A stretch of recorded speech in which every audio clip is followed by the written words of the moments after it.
नमस्ते। भौतिक विज्ञान की इस कमाल की दुनिया में हर चीज किसी न किसी रूप में लगातार चल रही है। इस एक्सप्लेनर में हम गति यानी मोशन के इन्हीं बुनियादी नियमों को समझने के लिए एक बड़ी ही मजेदार यात्रा पर चलने वाले हैं। आज गति के पीछे छिपे इस विज्ञान को हम बहुत ही आसान और बोलचाल की भाषा में डिकोड करेंगे। तो आइए सबसे पहले देखते हैं कि आज हम किन विषयों पर चर्चा करेंगे। गति के मूल सिद्धांत, दूरी बनाम विस्थापन, चाल, वेग और त्वरण, गति का ग्राफीय प्रदर्शन, गति के समीकरण और अंत में एक समान वृत्तीय गति। चलिए शुरू करते हैं। भाग 1, गति के मूल सिद्धांत। आखिर गति का मतलब होता क्या है? चलिए इस विषय में सीधे गोता लगाते हैं। जरा सोचिए, किसी चीज के गति में होने का असल मतलब क्या होता है। अगर हम आसपास देखें, कोई इंसान चल रहा है, आसमान में पक्षी उड़ रहे हैं, सड़क पर बस दौड़ रही है या पानी में नाव तैर रही है, ये सब मोशन के ही तो उदाहरण हैं। आसान शब्दों में कहें तो जब समय के गुजरने के साथ किसी चीज की जगह बदलती है तो हम कहते हैं कि वह गति में है। अब यहाँ एक बड़ा ही दिलचस्प सवाल आता है। मान लीजिए एक यात्री चलती हुई ट्रेन में बैठा है, तो क्या वो गति में है या स्थिर है? सोचिए जरा। ट्रेन के अंदर बैठे बाकी लोगों के लिए तो वो अपनी सीट पर चुपचाप बैठा है, यानी बिल्कुल स्थिर है। लेकिन बाहर प्लेटफॉर्म पर खड़े किसी इंसान के लिए वो यात्री ट्रेन की स्पीड के साथ ही आगे बढ़ रहा है ना? कमाल की बात। यहीं से हमें रेफरेंस पॉइंट यानी देखने के नजरिए का पता चलता है। गति कोई फिक्स्ड चीज नहीं है, ये पूरी तरह से इस बात पर निर्भर करती है कि उसे देखा कहां से जा रहा है। आगे बढ़ते हैं भाग 2 की ओर, दूरी बनाम विस्थापन। देखिए, आम बोलचाल में दूरी और विस्थापन एक जैसे ही लगते हैं, पर विज्ञान में इनका मतलब एकदम अलग है। दूरी यानी डिस्टेंस बस वो पूरी लंबाई है जो चलने के दौरान तय की गई। ये सिर्फ एक नंबर है जिसे हम अदिश राशि कहते हैं। लेकिन विस्थापन या डिस्प्लेसमेंट, ये शुरुआती और आखिरी पॉइंट के बीच की सबसे छोटी, बिल्कुल सीधी रेखा होती है और इसके लिए दिशा का होना बहुत जरूरी है, जो इसे एक सदिश राशि बनाता है। और ये बात इस आयताकार रास्ते वाले चित्र से एकदम शीशे की तरह साफ हो जाती है। मान लीजिए कोई एक पॉइंट से चलना शुरू करे और पूरा चक्कर लगाकर वापस वहीं आ जाए।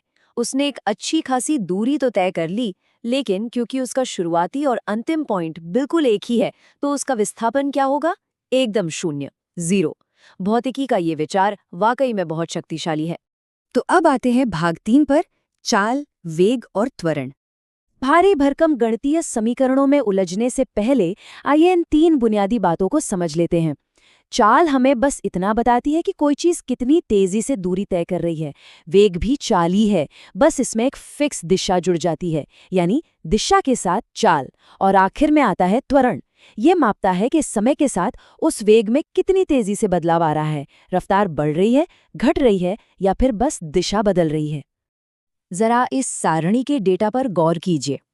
बस ए हर 15 मिनट के गैप में ठीक 10 किलोमीटर की दूरी तय कर रही है। ये एक समान चाल का एकदम परफेक्ट उदाहरण है। लेकिन दूसरी तरफ बस बी को देखिए, वो उसी 15-15 मिनट के समय में अलग अलग दूरियां तय कर रही है। इसे हम असमान चाल कहते हैं। चलिए आगे बढ़ते हैं भाग 4 की तरफ, गति का ग्राफीय प्रदर्शन।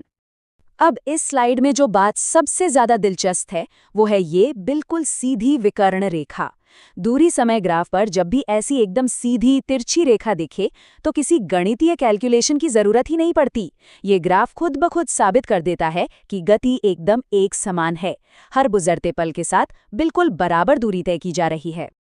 अब इस वेग समय ग्राफ के नीचे बनी इन आकृतियों को ध्यान से देखते हैं। ये हिस्सा बहुत जरूरी है। जब हम इस ग्राफ की ढलान के नीचे वाले हिस्से का क्षेत्रफल निकालते हैं, जिसे यहाँ एक आयत और एक त्रिभुज में बांट दिया गया है, तो हमें उस वस्तु का कुल विस्थापन मिल जाता है।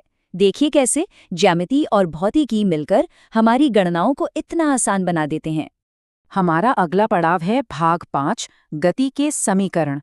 तो सबसे अहम बात यह है कि मोशन से जुड़ी ये सारी भौतिकी अंत में आकर इन्हीं 3 मुख्य समीकरणों पर टिक जाती है। ये फॉर्मूले शुरुआती वेग, अंतिम वेग, त्वरण, समय और विस्थापन के बीच का एक पक्का गणितीय रिश्ता बनाते हैं। लंबे चौड़े डेरिवेशंस में खो जाने के बजाय अगर सिर्फ इन 3 सूत्रों को अच्छे से समझ लिया जाए तो गति की किसी भी समस्या को सुलझाया जा सकता है। और हाँ, यहाँ संक्षेप में देखा जा सकता है कि ये फॉर्मूले अचानक हवा से नहीं टपके हैं। ये बिल्कुल उन्हीं ग्राफिकल और ज्यामितीय नियमों से निकले हैं जिन्हें हमने अभी-अभी समझा था। ग्राफ के नीचे का क्षेत्रफल और रेखाओं की ढलान, असल में यही सब मिलकर इन सूत्रों को जन्म देते हैं। चलिए, अब आगे बढ़ते हैं हमारे आखिरी और सबसे हैरान करने वाले विषय पर।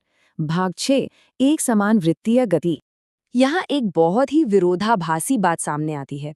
जब भी कोई चीज गोल रास्ते पर एक स्थिर चाल से घूमती है, तो भी उसकी गति कभी एक जैसी नहीं होती। ऐसा क्यों? क्योंकि गोल घूमने की वजह से हर पल उसकी दिशा बदल रही होती है।